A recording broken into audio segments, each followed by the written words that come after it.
Kidlat News Updates. Mga balita ngayon, petisyon laban sa impeachment trial inihain ni VP Sara sa Korte Suprema. Maritime security sa Bicol pinahuhusay pa ng Philippine Coast Guard. Maximum SRP sa karneng baboy ipatutupad ng Agricultural Department. Ako po si Cesar Soriano para ihatid ang mga nangungunang balita sa buong kapuluan.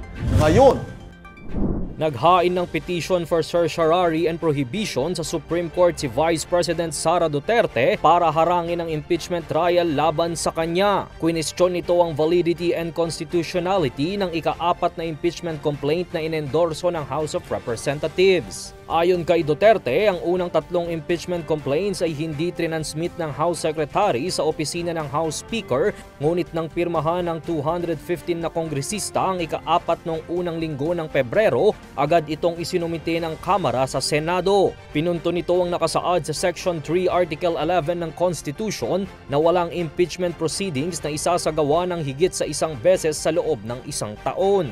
Sinadya umanong i-freeze ang 3 complaints para hindi pumasok sa 1-year prohibition ang ika-4 na reklamo na tinawag nitong grave abuse of discretion.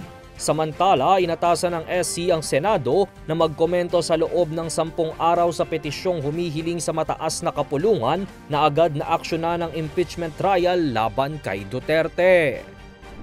Pinaiigting ng Philippine Coast Guard sa Bicol o PCG-5 ang maritime security sa rehiyon sa pamamagitan ng protocol reporting system at mga radar system upang masiguro ang kaligtasan sa karagatan. Ayon kay Coast Guard District Bicol Commander Commodore Ivan Roldan, patuloy nilang ipinapatupad ang mga protocol at mahigpit na minomonitor ang mga banyagang sasakyang pandagat, partikular sa silangang bahagi ng Catanduanes. May koneksyon ang kanilang radar at protocol reporting system sa National Coast Watch Center at punong tanggapan ng Coast Guard upang masubaybayan ang sitwasyon.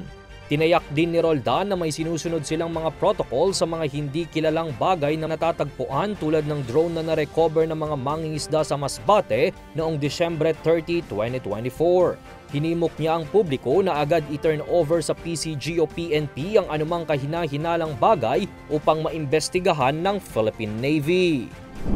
Nakatakdang ipatupad ng Department of Agriculture o DA ang maximum suggested retail price o SRP sa mga produktong baboy sa susunod na buwan dahil sa patuloy na pagtaas ng presyo nito.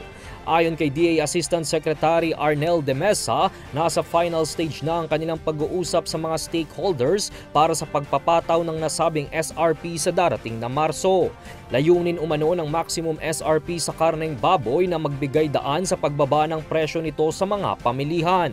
Paglilinaw naman ng DA na nasa 400 pesos bawat kilo o mas mababa pa ang ipatutupad na SRP.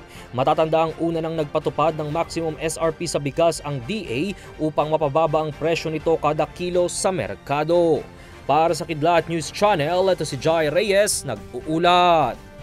ako po si Cesar Soriano, kasama nyo sa bawat pagputo ng balita.